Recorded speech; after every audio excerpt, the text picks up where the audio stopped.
오늘 성경 말씀은 출애굽기 13장 18절입니다. 인생은 광야입니다. 기쁨과 즐거움이 있지만 고통과 시련도 있습니다. 우리는 파산이라는 광야, 혹은 실패라는 광야, 이별이라는 광야, 슬픔이라는 광야, 사랑하는 사람과 사별이라는 광야 등을 건너가게 되어 있습니다. 그래서 사람들은 인생을 광야와 같다고 합니다. 이 광야 같은 세상에서 하나님은 우리를 특별한 학교로 부르셨습니다. 이 학교는 그리스도인이라면 누구나 들어가야만 합니다. 그런데 이 학교는 들어가기는 쉬운데 졸업하기는 쉽지 않습니다. 그래서 많은 사람들이 학교에 입학하지만 다 졸업하는 것은 아닙니다.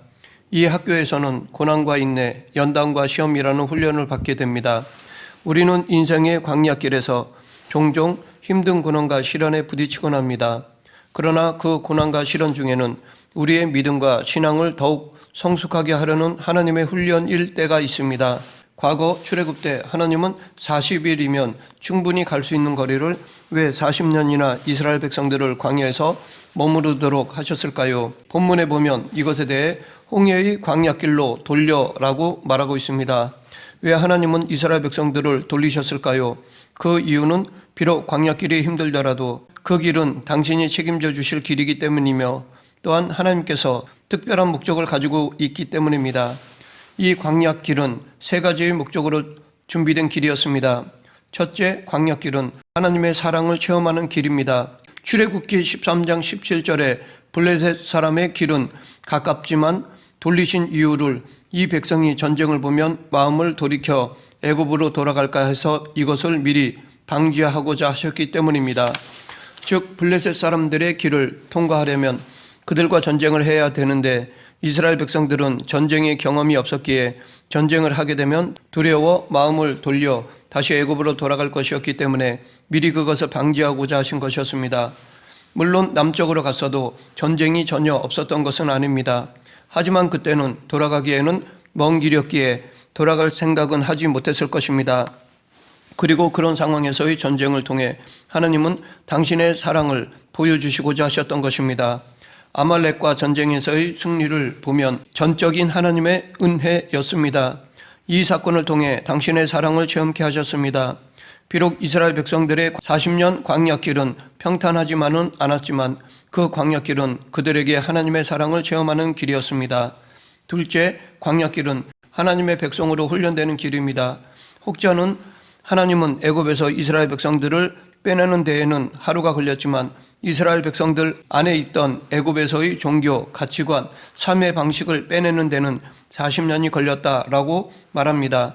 그러하기에 거룩하신 하나님의 백성이 되기 위해서는 광야 학교가 있는 것입니다. 거룩한 삶은 단번에 이루어지는 것이 아닙니다. 많은 훈련이 있는 광야의 과정이 필요합니다.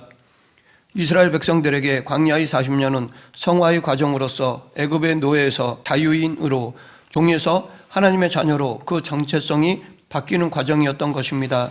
셋째, 광야길은 하나님의 인도하심을 받는 길입니다.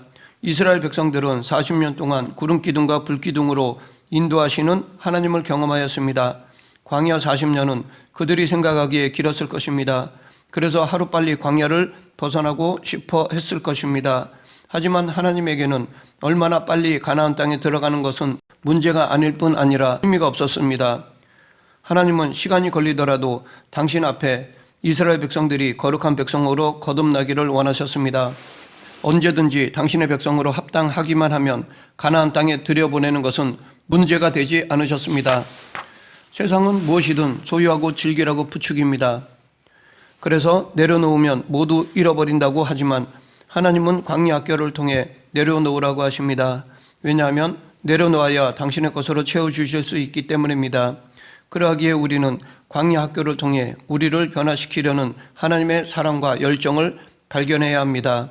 광야는 히브리어로 미드바르인데 미라는 단어와 드바르라는 단어의 합성어입니다. 미는 무엇이 임하는 장소를 의미하고 드바르는 다바르에서 파생한 단어인데 질서 있게 정돈된 말씀이라는 뜻을 가지고 있습니다. 그러므로 미드바르는 질서정연한 말씀이 임하는 장소를 뜻합니다. 히브리어로 하나님의 말씀을 다바르라고 하고 하나님의 임재가 있는 지성소를 드비르라고 합니다. 이 단어들은 모두 광야의 미드바르와 어근이 같습니다. 세 단어는 DVR의 자음을 공통된 어근으로 하기 때문입니다. 누구에게는 버려진 땅인 광야가 유대인들에게는 하나님의 말씀과 하나님의 임재가 있는 지성소와 같은 개념으로 인식되었습니다. 그래서 유대인 문헌 중 미시나에서는 이 광야 40년을 하나님과의 허니문 기간으로 표현합니다. 사실 출애굽한 이스라엘 백성들의 광야 40년의 기간은 이스라엘 백성이 하나님을 깊이 만나고 체험했던 꿈 같은 시간이었다고 볼 수 있습니다. 애굽으로 내려간 이스라엘 백성들은 아브라함, 이삭, 야곱의 하나님밖에 알지 못했고 그나마 바로 왕의 압제하에서 고통당하면서 조상들의 하나님에 대한 기억도 희미해져 갔습니다. 그러나 애굽을 탈출하고 40년 동안의 광야 학교에 들어온 이스라엘 백성들은 그곳에서 하나님을 친밀하게 경험하게 되었습니다. 그리고 이스라엘 민족의 정체성이 세워졌습니다. 성경에 나오는 수많은 사람들은 광야에서 하나님을 만났습니다. 미디안 광야에서 모세는 이스라엘 민족을 출애굽시키라는 하나님의 소명을 받았습니다.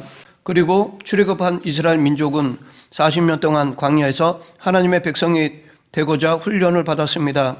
엘리야 선지자는 갈멜산에서 바알 선지자들과 대결하여 승리한 후 이세벨의 위협을 받아 40일 동안 광야길을 걸어가 호렙산에 도착하였습니다. 다윗은 광야에서 양을 쳤고 나중에 사울의 시기를 받아 광야에 도피하여 10년이라는 세월을 보냈습니다. 세례 요한은 예수님의 길을 예비하는 사역을 광야에서 시작하였습니다. 예수님도 광야에서 40일 동안 금식하신 후 사탄의 시험을 이기시고 하나님의 나라의 복음을 전파하셨습니다. 사도 바울도 다메섹 도상에서 주님을 만난 후 3년 동안 아라바 광야에 갔습니다. 이 하나님의 광야 학교에서는 가장 먼저 자신의 자아를 포기하는 법을 배워야 합니다. 즉 광야 학교에서는 침묵해야 합니다. 억울할 때도 변명하지 않고 하나님의 섭리를 믿으며 침묵하는 법을 배워야 합니다. 그리고 몰아치는 풍랑 속에서 하나님께 기도하는 법을 배워야 합니다. 무엇보다도 하나님의 섭리에 모든 것을 맡기는 법을 배워야 합니다. 광야 학교에서는 하나님만 의지하게 될 때까지, 그래서 자신의 모든 야망과 인간적인 방법을 버릴 때까지 계속됩니다. 하나님은 이 광야 학교를 통과한 사람을 통하여 당신의 방법으로 당신의 일을 이루어 가십니다. 이런 광야를 통해 우리는 광야가 주는 두 가지 메시지를 찾을 수 있습니다. 첫째로 광야는 평안하고 복된 삶을 위해 우리에게 필요한 것이 많은 수에 있지 않음을 가르쳐 준다는 것입니다. 광야는 구약의 선지자들과 세례 요한의 사역지였고 예수님도 40일 동안 금식하여 사단과 겨루었던 특별한 장소입니다. 광야는 우리가 세상에서 추구하는 소유중심적 가치들이 덧없음을 깨우쳐주며 인간의 존재와 실존에 대한 영적 각성을 새롭게 일으켜주는 곳입니다. 둘째로 광야는 오늘날에 우리가 얼마나 많은 것을 탐하고 사는지, 그래서 더럽혀진 신앙을 여실히 드러내게 해준다는 것입니다. 우리가 진정으로 평안과 복된 삶을 사는 데 필요한 기본적인 수준인 필요와 끝없이 갈망하는 원함의 간격이 얼마나 큰가를 알려주는 곳이 바로 광야입니다. 두 개의 간격이 크면 클수록 우리는 불행을 느끼고 행복과는 거리가 먼 삶을 살 수밖에 없습니다. 광야는 사막입니다. 사막에는 오직 뜨거운 태양과 매서운 바람, 정갈과 독충들, 그리고 사나운 짐승들이 괴롭히는 곳입니다. 그러하기에 정작 광야는 사는 것이 아니라 죽는 연습을 하는 곳입니다. 죽어야 사는 곳입니다. 이곳에 하나님은 학교를 세우셨습니다. 그런데 이 학교의 입학은 자발적인 것이 아닙니다. 하나님에 의해 강제되어 이끌려옵니다. 그리고 이 학교의 학생은 누구의 도움도 받지 못합니다. 오직 홀로 서기로 하나님 앞에 있어야 합니다. 이러한 고난은 광야 학교 학생들에게 필수 과목입니다. 어린 시절 다윗은 광야에서 양치는 목자의 삶을 살았습니다. 매일 반복되는 지루하게 보이는 삶의 연속 속에서 다윗은 맹수들의 공격으로부터 양을 보호할 때 하나님의 도움을 경험했고 하나님을 묵상하는 시간을 가졌습니다. 그리고 광야에서 악기로 연주하며 하나님을 찬양하였습니다. 반면에 다윗의 청년기의 삶은 광야에서의 도피 생활이었습니다. 그런데 이것은 정작 다윗이 광야로 들어간 것이 아니라 광야로 내몰린 것이었습니다. 다윗의 20대는 온통 광야의 삶이었습니다. 성경은 그가 사울의 칼끝을 피해 여러 광야를 전전했다라고 증언하고 있습니다. 10광야, 40광야, 엔게디 광야, 바란 광야 등이 그가 내몰렸던 광야였습니다. 다윗은 광야를 전전하다 보니 누구보다 광야를 잘 알게 되었습니다. 이렇게 다윗이 다양한 광야를 경험했다는 것은 한 인간이 겪을 수 있는 모든 고난을 다 당해봤다는 의미가 담겨 있습니다. 멀리서 보면 같은 광야라 할지라도 가까이 가서 보면 각각의 광야마다 생김새와 특성이 다르듯이 인생의 고난도 가까이서 보면 다 다릅니다. 그런데 이 광야는 이중성을 갖고 있습니다. 즉 광야는 죽음을 부르는 척박한 환경과 맹수들의 처소이기도 하지만 광야는 인생의 용광로가 되기도 합니다. 그러하기에 광야를 잘 사용하기만 하면 인생의 불순물들을 완전히 제거할 수 있습니다. 또한 광야는 너무 단순하고 조용하기 때문에 하나님의 음성을 듣기에 가장 좋은 곳이기 되기도 합니다. 광야는 사방이 탁 트인 곳이기 때문에 하나님의 영광을 보기에 좋은 곳일 수도 있습니다. 다윗은 광야에서 이 모든 것들을 체험하며 살았습니다. 다윗의 광야에서의 삶을 살펴보면 특이한 것이 있는데 그것은 그가 광야에서 하나님께 찬양을 했다는 것입니다. 우리는 시편을 통해 다윗이 광야에서 어떻게 하나님을 의지하며 신뢰하게 되었는지 볼 수 있습니다. 다윗이 광야에서 쓴 시편은 많습니다. 그런데 이 시편들의 공통점이 있는데 그것은 그가 혹독한 광야 학교를 통해 하나님을 더욱 깊이 만나고 알며 사랑하게 되었다는 것입니다. 다윗은 광야 학교에서 하나님의 신실하심을 끝까지 붙드는 훈련을 하였습니다. 즉 광야 학교에서 인간이 아닌 환경과 상황이 아닌 하나님만을 바라보고 의지하는 것을 배웠습니다. 과거 하나님께서 40년 동안 이스라엘 백성들을 광야 생활을 하게 하신 것도 이스라엘 백성들을 낮추시고 당신만을 바라보게 하신 것입니다. 또한 그들의 조상들이 전에 먹어보지 못한 만나를 주어 먹게 하신 것은 사람이 빵으로만 살 것이 아니라 하나님의 모든 말씀으로 살아야 한다는 것을 가르치기 위해서였습니다. 물론 광야 학교를 통해 하나님께서 그들을 낮추고 당신에게 순종하는지 시험을 하기 위함도 있으셨습니다. 하지만 이것도 근본적으로는 하나님만이 광야에서 하늘의 문을 여시고 우리에게 필요한 모든 것을 내려주시는 분이심을 가르쳐 주고자 하신 것이었습니다. 젊은 시절 모세는 자기 힘으로 자기 민족을 구원하려 하였습니다. 그래서 젊은 혈기에 애굽인을 쳐 죽였던 것입니다. 그러나 하나님의 때와 방법이 아닌 자기의 방법과 자기 생각에 일을 저질렀고 그 결과 애굽으로부터 도망자 신세가 되었습니다. 하루아침에 왕자의 신분에서 모든 것을 잃고 도망자 신세가 되었습니다. 그럼에도 불구하고 하나님은 그를 버리지 않고 영적 지도자로 사용하셨습니다. 그런데 그렇게 사용되기에 앞서 모세는 광야 학교를 통과해야만 했습니다.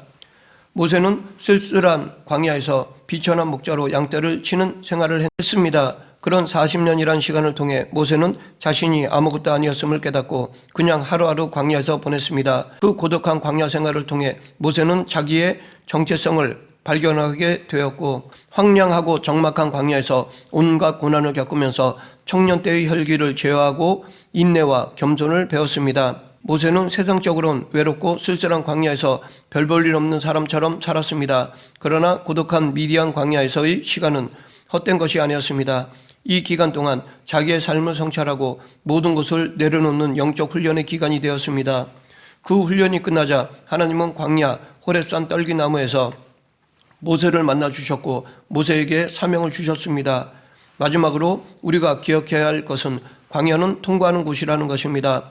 바꿔 말해 광야는 머무는 곳이 아니라는 것입니다. 광야는 하나님의 목적을 이루기 위해 사용하시는 도구이며 잠시 훈련시키는 곳이라는 것입니다. 그곳이 우리의 궁극적인 목적지는 아닙니다. 언젠가는 그곳을 나와 하나님의 목적을 이루어야 하며 약속의 땅으로 가야 하는 것입니다. 하나님은 이스라엘 백성들을 약속의 땅으로 인도하기에 앞서 그들을 광야로 인도하셨습니다. 이 광야의 여정을 통해 이스라엘 백성들은 기도를 배우게 되었고 하나님과 동행하는 삶의 존귀함을 배우게 되었습니다. 그리고 결국 궁극적인 목적지인 가나안 땅에 들어갔습니다. 또 광야는 안전하지 못한 곳입니다. 그래서 이스라엘 백성들은 항상 움직였습니다. 그들은 불안한 광야를 통해 진정한 안전은 오직 하나님 안에만 있다는 것을 배워야 했습니다. 무엇보다도 그들은 이 광야를 통해 자신들의 실체를 직면하면서 죄와 탐욕을 포기하고 오직 하나님만으로 만족하는 것을 배워야 했습니다. 그래서 그들은 가나안 땅을 유업으로 받은 백성이면서 동시에 광야의 백성이 되었던 것입니다. 우리도 영원한 천국을 유업으로 받았지만 광야와 같은 이 세상에서는 나그네로 살아야 할 것입니다. 말씀을 맺겠습니다. 우리에게도 하나님의 부르시는 광야의 학교에서의 기간이 있습니다. 그 기간 동안에 혹독한 시련과 아픔이 있을 수 있습니다. 인생에서 찬바람이 부는 겨울을 지나갈 때가 있습니다. 파도가 치는 바다 한가운데 항해하는 배처럼 인생에서 위기가 있을 수 있습니다. 하나님께서는 우리를 더 깊이 만나 주시려고 멀고 깊숙한 광야로 우리를 이끄실 때가 있습니다. 이렇게 우리가 광야에 내몰릴 때 우리는 하나님의 의도, 목적, 이유를 구하고 찾아야 합니다. 그리고 광야학교에서 그 하나님의 의도와 목적과 이유에 합당한 성장과 성숙과 반응이 있어야 합니다. 우리 모두 광야에서 하나님을 만나는 그리스도인이 되길 간절히 축원합니다. 기도하겠습니다. 온 우주 만물을 다스리시는 하나님 아버지, 우리가 겪는 인생에서의 광야 학교에서 하나님의 뜻을 깨닫고 잘 훈련되어 하나님의 뜻을 이루고 하나님의 영광을 드러내는 저희들이 되게 하여 주시옵소서. 예수님 이름으로 기도드립니다. 아멘.